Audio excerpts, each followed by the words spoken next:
Quel est l'objectif du diable? Quel était son objectif quand il se présente devant notre Seigneur lorsqu'il était dans le désert? Quel est son objectif en soumettant le Seigneur Jésus à différentes tentations?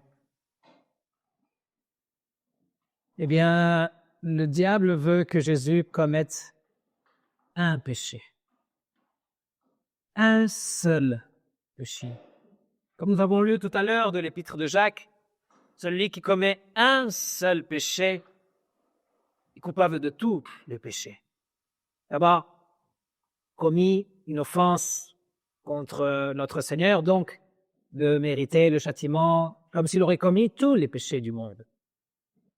Le diable veut que Jésus commette un seul péché. C'est suffisant pour ruiner le plan de Dieu.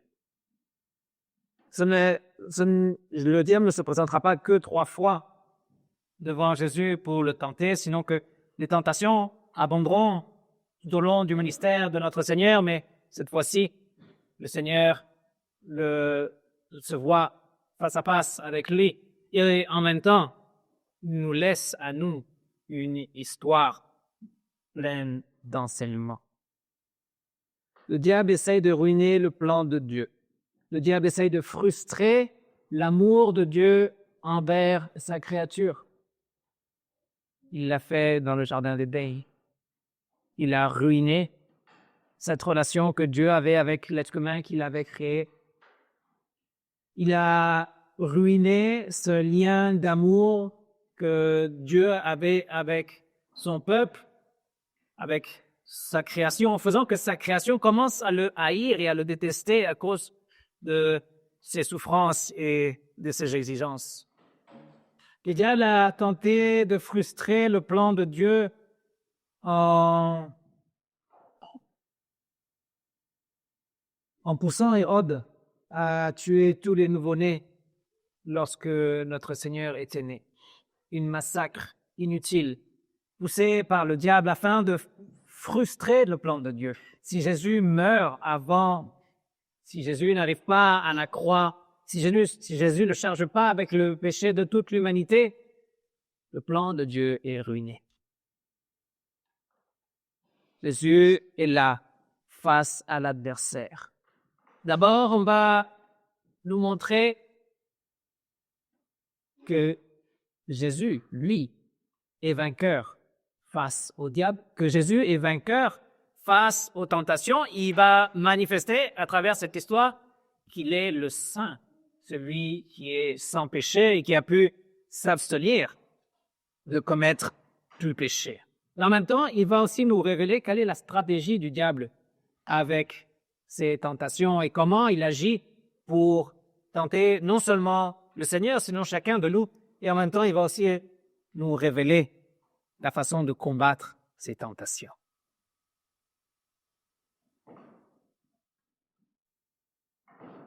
Le diable se présente pour la première tentation du récit lorsque Jésus a eu faim.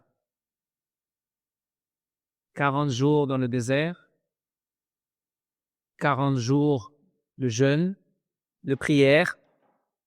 Le diable ne s'est pas présenté au premier jour, ni au deuxième, ni au troisième, ni au 10e, ni au 15e.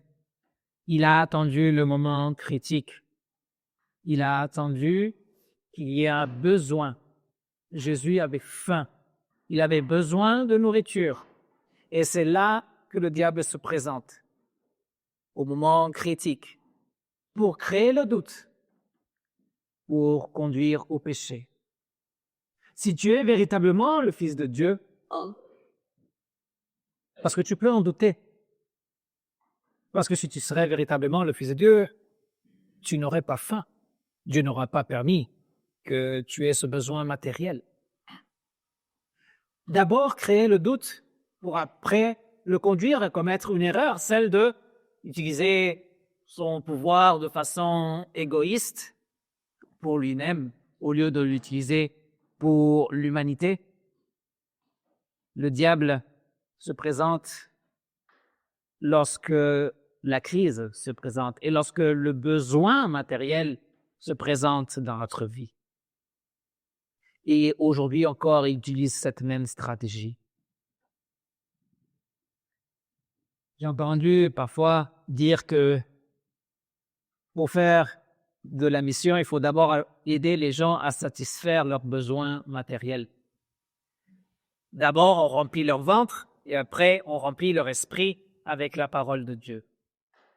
Et si on doit d'abord satisfaire tous les besoins matériels, on n'aura jamais le temps pour proclamer la parole puisque les besoins sont inconsidérables et l'être humain n'est jamais satisfait matériellement de ce qu'il dit.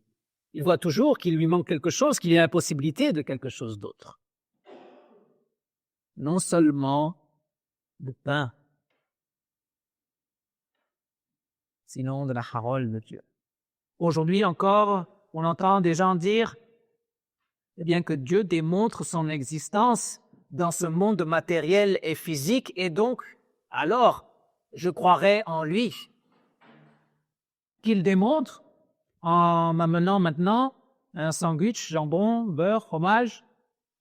Et de cette façon, je croirais qu'il est véritablement Dieu. La même chose qu'a dit le diable. Change ces pierres en pain, qu'il y ait un miracle. Comme ça, tu auras l'assurance que non seulement Dieu existe, sinon que tu es le Fils de Dieu. Les gens demandent que Dieu se présente dans le monde matériel. Pourquoi? Alors que c'est justement ce qu'il a fait en Jésus-Christ. Il est rentré dans le monde matériel. Il a eu faim. Il est mort comme tout être humain. Et il n'y croit pas. Donc c'est une excuse de dire qu'ils veulent voir l'action de Dieu dans le monde matériel parce qu'il l'a déjà fait et ça n'a pas été suffisant pour eux pour croire. Parce que non seulement des choses matérielles, du pain, l'homme vivra, sinon de la parole de Dieu. Nous avons tous, à un moment ou à un autre, un besoin matériel non satisfait. Et lorsqu'on se trouve face à ce besoin, ou à cette nécessité, à cette crise, ça est envahi par ce genre de pensée. Est-ce que je suis vraiment enfant de Dieu? Est-ce que Dieu est véritablement mon Père? Quel genre de Père est ce Dieu pour toi qui permet que tu aies ce besoin? Le diable est derrière ces pensées pour nous conduire ailleurs, pour nous conduire à nous écarter de notre Seigneur, le mettre de côté dans notre vie. Et là, il aura gagné. Le diable, il s'en fiche de tes besoins matériels. Il veut pas t'en donner. Il veut juste que tu renonces à ta foi, que tu renonces à ton Dieu, que tu renonces à ton Sauveur. Et c'est tout. Il ne prendra pas soin de toi. Jésus répond, il est écrit. Il n'invente pas quelque chose pour s'en sortir. Il est écrit. Dieu a dit, Dieu a parlé, et c'est de cette façon qu'il faut agir. Il est écrit, non seulement de pain l'homme vivra. Jésus a recours à la parole, parce que la parole est l'autorité ultime, celle qui définit ce qui est vrai de ce qui est faux. Et la parole est le seul moyen d'éclairer notre esprit lorsqu'on est dans le doute, lorsqu'on ne sait pas comment réagir face à une situation, dans une crise, face à un besoin. Il est écrit. Jésus est rempli de la parole de Dieu. Oui, vous me direz, c'est lui qui l'a révélée, non? Mais pas besoin de la connaître par cœur, de la première page à la dernière page.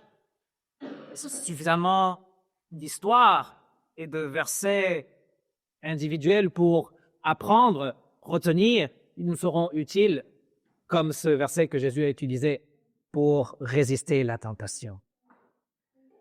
Quand je suis face à la tentation, j'ai besoin de ce recours. J'ai besoin de la parole de Dieu. Je ne peux pas aller à Google et dire que dit la Bible.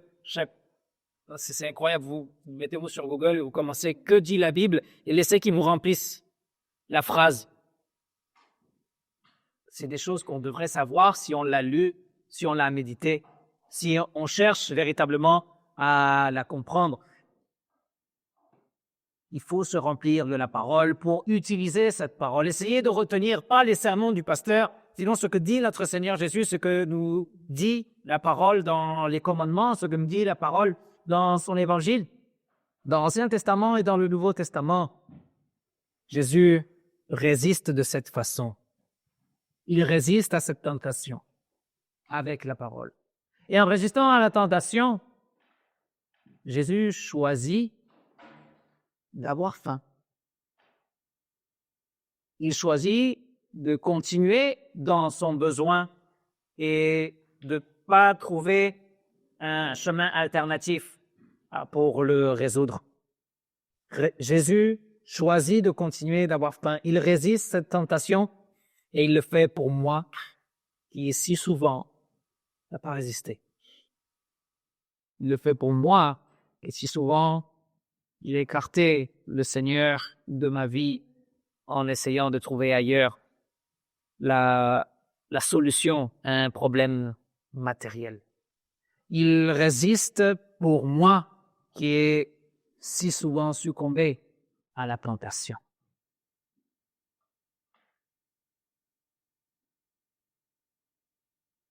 Puisqu'il n'a pas pu avec cette première tentation, le diable en présente une deuxième et lui dit, regarde, les royaumes, toute cette terre, toute cette puissance, je peux te la donner, elle peut être à toi.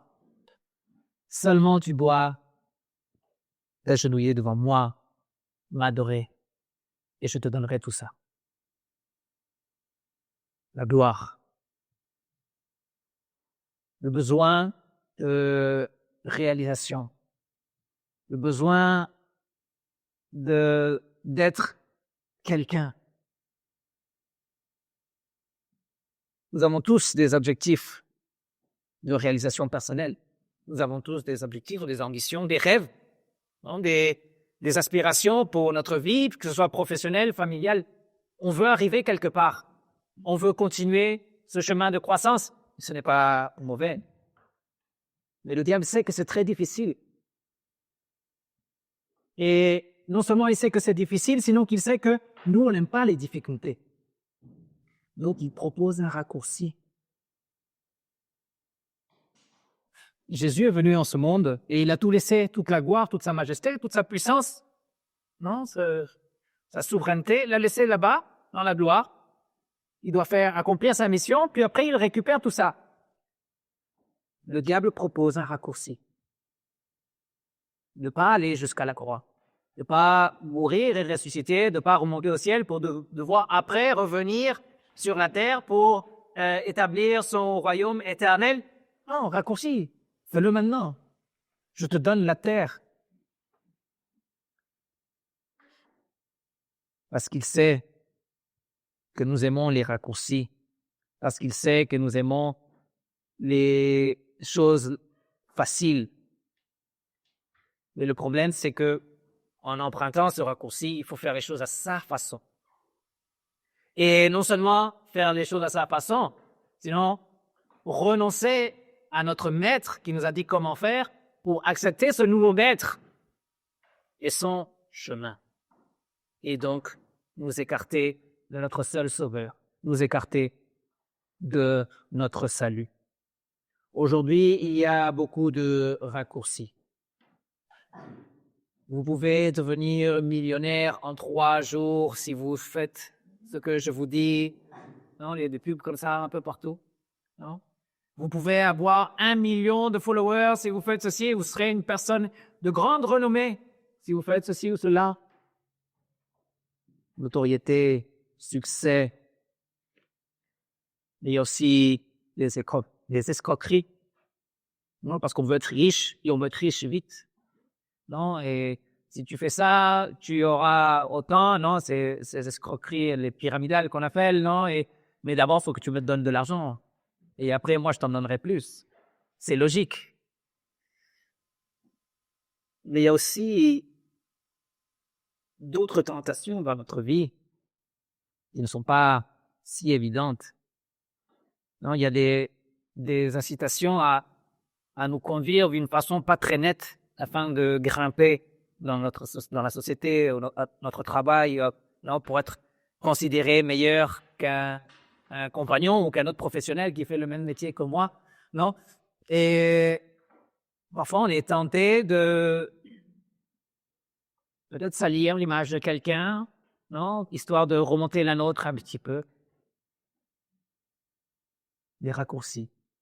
Des raccourcis qui révèlent que nous sommes égoïstes et que nous voulons notre gloire. Si nous empruntons ces raccourcis, le diable aura gagné. Il nous aura écartés de notre Seigneur. Il aura fait en sorte que nous soyons notre propre Dieu, notre propre Seigneur, et que nous perdions notre salut. Jésus, comme je disais, a laissé la gloire pour après la récupérer. La condition était d'adorer le diable et de le servir, de le suivre. Et nouvellement, Jésus a répondu en disant, il est écrit. La parole dit. Le Seigneur a parlé et c'est de cette façon qu'il faut agir. Tu adoreras le Seigneur, ton Dieu, et tu ne serviras que lui. Ça dépend après les traductions que vous faites du verset. L'objectif de Jésus, ce n'est pas obtenir de la renommée, ce n'est pas être une personne qui a du succès, une personne connue. L'objectif de Jésus, c'est de glorifier le Père, de faire ce que le Père lui a demandé, afin que l'honneur et la gloire correspondent à celui qui l'a envoyé. Rempli de la parole de Dieu, Jésus sait quel est le sens de sa vie, quel est le but de sa vie, et il ne va pas se confondre. Le sens de sa vie, c'est glorifier son Dieu, c'est servir son Dieu. Comme aujourd'hui, nous devons aussi chercher cet objectif. Rempli de la parole de Dieu, de la connaissance de la parole de Dieu, de ces histoires qui me servent d'exemple, de ces commandements qui me conduisent, rempli de cette parole, je cherche à accomplir ces objectifs qui sont les miens. Je cherche à obtenir ce poste, je cherche à suivre mes ambitions, mes rêves, non, mes aspirations. Je cherche à faire ça, mais avec l'ajout de glorifier mon Seigneur.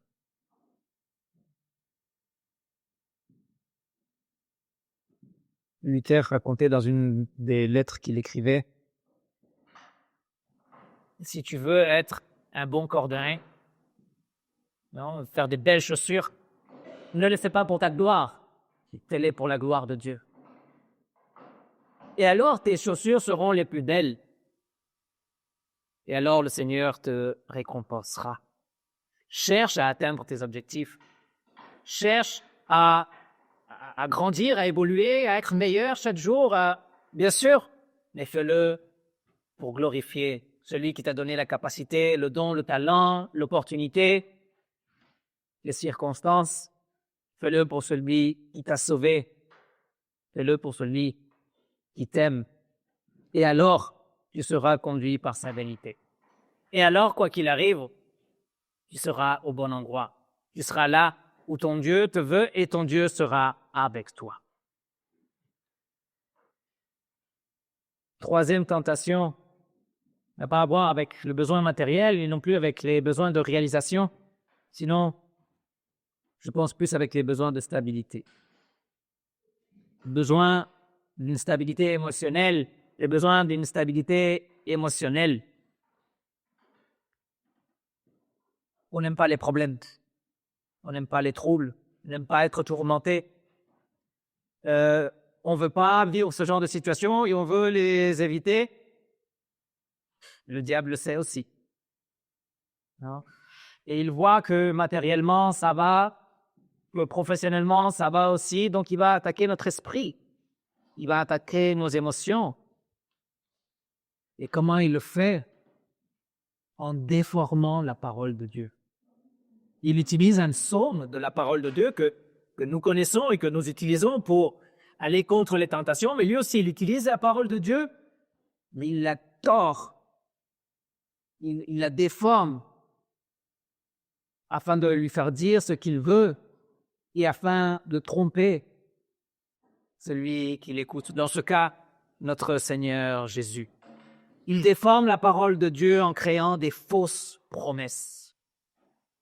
Et si vous croyez dans une fausse promesse, si vous faites confiance dans une fausse promesse, toute la foi que vous voulez mettre dans cette fausse promesse n'évitera pas la déception, parce qu'elle ne s'accomplira pas, parce que ce n'est pas une promesse qui vient de Dieu.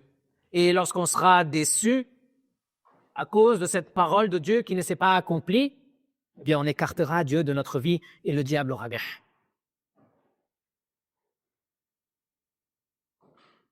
En créant des fausses promesses, en détournant la parole de Dieu, en la déformant, en la tordant, le diable crée un faux dilemme. Et on l'a entendu souvent. Si Dieu n'accomplit pas ses promesses, c'est qu'il ne tient pas ou c'est qu'il n'existe pas. Si tu as un cancer, c'est parce que Dieu ne t'aime pas. Sinon, il indiquerait que tu aies le cancer. Mais c'est écrit où? Où est la promesse que je ne tomberai jamais malade? Où est la promesse que je ne mourrai jamais? Où est la promesse que je ne souffrirai jamais? Fausse promesse. Donc, déception. Ne croyez pas aux fausses promesses. Ne croyez pas aux faux contrats qu'on nous propose, la caricature de Dieu qu'on nous présente. Si vous croyez dans cette caricature de Dieu, eh bien, vous allez être déçus forcément. Mais si on est rempli de la parole de Dieu, on connaît le véritable Dieu. On connaît ce Dieu qui parle et qui se révèle. Aujourd'hui, on pense que Dieu doit s'adapter à nous, que Dieu doit s'aligner avec notre façon de penser, qu'il doit se conformer à notre volonté et pas à l'envers.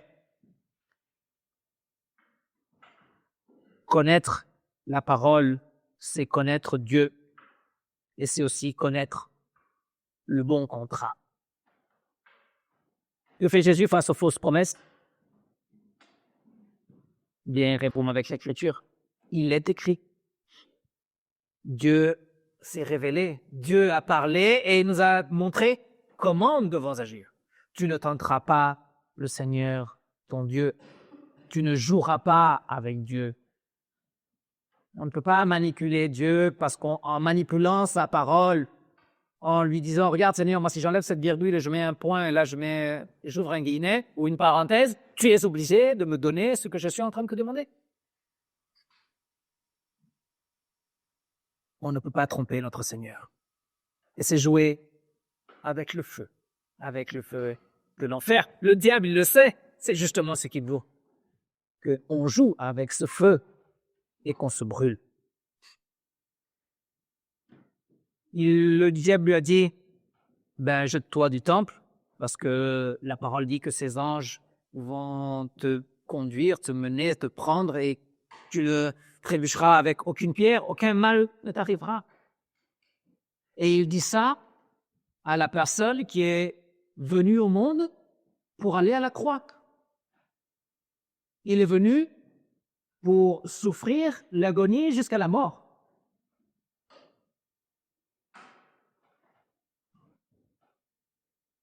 Jésus ne veut pas échapper à cette croix. Il ne veut pas se débarrasser de ce destin. Il ne veut pas vivre sans ennui, rempli de la parole de Dieu. Il se rappelle qu'il faut se soumettre à la volonté de Dieu, qu'il faut se soumettre au plan de Dieu, qu'il te plaise ou qu'ils ne te plaisent pas. Donc Jésus refuse ces fausses promesses et il est décidé à accomplir les vraies promesses de Dieu, les promesses de salut. Vainqueur des tentations, il démontre non seulement qu'il est supérieur au diable, sinon qu'il démontre qu'il est sans péché. Aucune faute, pas une seule. Donc, il ne mérite pas la mort, il ne mérite pas le châtiment, il ne mérite pas la condamnation. Donc, il peut être l'agneau victime pure, parfaite et sainte qui peut ôter le péché du monde. Vainqueur des tentations, il devient mon sauveur. Donc, apprenons des stratégies du diable et apprenons à combattre. Remplissons-nous de la parole de Dieu sur tout ce qu'on peut et vivons sous la croix. Dans nos besoins matériels, des choses de la vie et du quotidien, la parole et la croix. La parole pour nous éclairer, pour nous montrer le chemin correct. La croix pour nous fortifier, pour nous soulager, pour nous réconforter. Si on a des besoins ou des difficultés dans la poursuite de nos rêves et de nos ambitions, la parole et la croix pour nous éclairer, pour nous montrer le chemin et pour nous réconforter, pour nous soulager, pour nous fortifier. Et si on a des besoins de stabilité émotionnelle ou spirituelle, si on est face à des grands tourments, des troubles dans notre vie, la parole et la croix sont ce dont on a besoin. La croix du Christ qui vient soulager tous les tourments.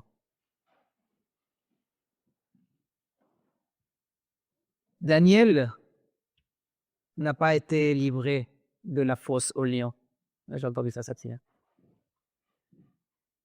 Mais Dieu a fermé la bouche du lion. Ses 3 amis n'ont pas été livrés de la fournaise. Ils ont été jetés dedans, mais ils n'ont pas brûlé. Jésus n'a pas été livré des tentations. Il est allé à la croix. Et nous, même si nous prions, ne nous laisse pas entrer en tentation, nous devons savoir que nous allons être jetés dans la fosse au lion, que nous allons être jetés dans la fournaise, que nous devons faire face à la croix, que les tentations sont inévitables. Mais nous avons la promesse de victoire. Nous avons la promesse d'être victorieux face à toutes ces tentations. Quiconque invoque le nom du Seigneur sera sauvé. Invoque le Seigneur de la parole. Invoque le Seigneur de la croix dans tes tentations.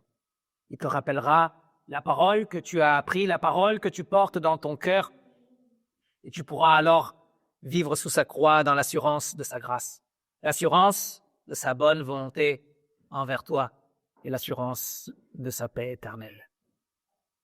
Et que cette paix de Dieu qui surpasse toute intelligence garde vos cœurs, garde vos pensées en Jésus-Christ, le grand vainqueur, en Jésus-Christ, l'agneau de Dieu, celui qui ôte le péché du monde, en Jésus-Christ, notre refuge, celui qui vient sous sa croix nous accorder la vie éternelle. Amen.